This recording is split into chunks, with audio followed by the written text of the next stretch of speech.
So let me tell you a little story about how I came up with my theory of a buying event. I moved to Arizona back in 2004, and I had this experience, and it changed the trajectory of my career. I rented a house in Tempe, Arizona, and it had a swimming pool. I'd never had a swimming pool before, didn't know anything about them other than that you jumped in them and got wet. That's all I knew about swimming pools. This guy shows up, and he's about my age. Okay, that was about 14 years ago. I was much younger, but not nearly as ruggedly handsome. But this guy, he's about my age, and he comes up and says, "Hey, I can take care of the pool for you for X price." Me being a business consultant, I started asking him questions about his business because just out of sheer curiosity. And he started telling me how much money he was making with he and his brother were his partners. And I was like, this is insane. This guy is making nearly as much money as I am as a business consultant, and I'd been working crazy hours doing marketing consulting up in the Pacific Northwest, and I had been working so many hours just to make the same kind of money this guy was doing. And he was in cut-off jeans, so little jorts, and a ratty t-shirt, really old t-shirt with stains and stuff all over it. He had a ball cap on, and he was beet red. So this guy looked a wreck. And he was having the time of his life. No boss, out not having to kiss the board members' butts to get a marketing campaign launched. Nothing like that. No suit and tie like I was doing at the time. This is an interesting model. So I started looking into the swimming pool service industry. And within 2 weeks, I had invested into that space and started a swimming pool service repair and remodeling company. The part that really stood out was that this guy was not unique. There were a lot of pool guys. They were not people who were running a company. They were just individuals who were out cleaning and fixing swimming pools. And they were making a very good living doing so. But they all looked like this guy. Where they were wearing cut-off jeans and a shirt that was worn out, some, like AC/DC or something on it. They were not professionals. And then that's when I realized that's my inside this industry, was that I would bring professionalism to the swimming pool service industry. And that was going to be my hook. So the very first thing I did in creating the buying event was to create a uniform. I needed to create a buying event based around professionalism. So the first thing was a uniform. Everybody who worked for me had to be clean cut. They could not look like me. They could not look like me now. Back then, I was like the all-American boy, short hair and clean shaven, wearing a polo shirt, showing up with name tags and being as professional as possible. So that was part one of my buying event. I needed to portray professionalism inside my company. Then the next part was to actually have a step-by-step procedure that I walked people through to sell them my service. A procedure for selling is incredibly important, because here's a lesson that you should really take to heart, is that people do not have a buying process. You have to have a selling process to overcome people's lack of a buying process. If you don't have one, then you're at their mercy. And what they do is random. It's irrational. They don't think through things correctly. You may have the best service, you may have the best product, but people will just freak out because they either feel pressured, they get emotional, they can't make up their mind, even though they feel like this might be the right product or service for them. They'll still panic, and then they'll jump to, well, what's your price?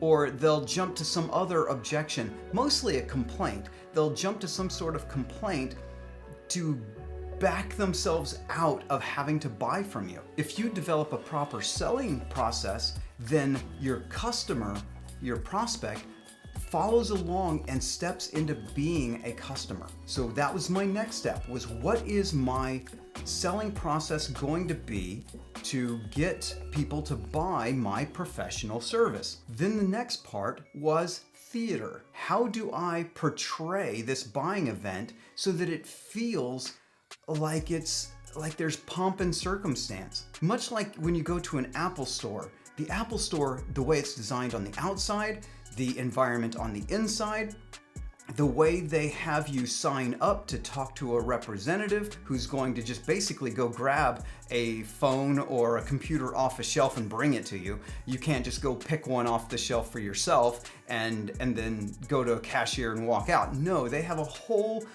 procedure. It's all theater to give you the perception of very high quality, very high professionalism. They put all those steps in place to show that they have the best product. You do not get this kind of engagement when you go to buy any kind of electronic from Best Buy. You go in there, you grab something off the shelf and you take it over to the cashier and you check out. That's the buying process there. You do not have any sense of theater when you go to Best Buy to get any electronics. You can even get Apple products there, but it doesn't even have the right feel to it. Go to an Apple store and you walk into a play.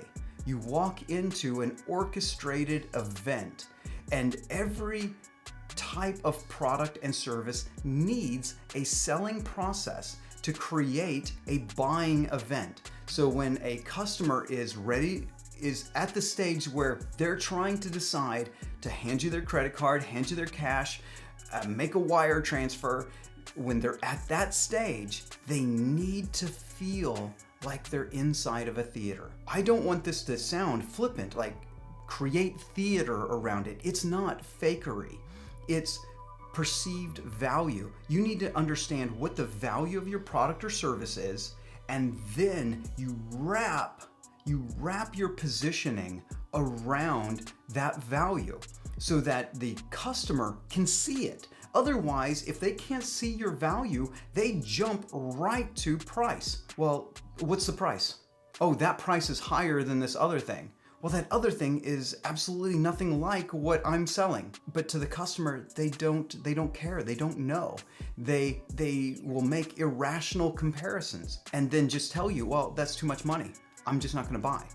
Or they'll tell you some other objection that doesn't have anything to do with the real value, the problem that they have that they want solved, which your product or service will actually do.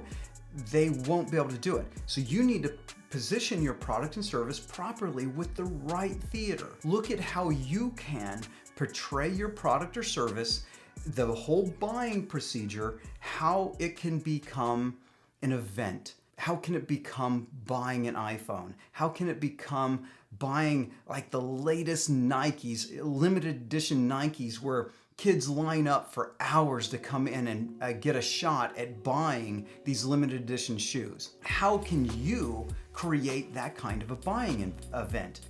So let's go into the steps of creating a buying process. Like I did with my swimming pool business, I had to look at the market. What was lacking in the market? Well, first was professionalism.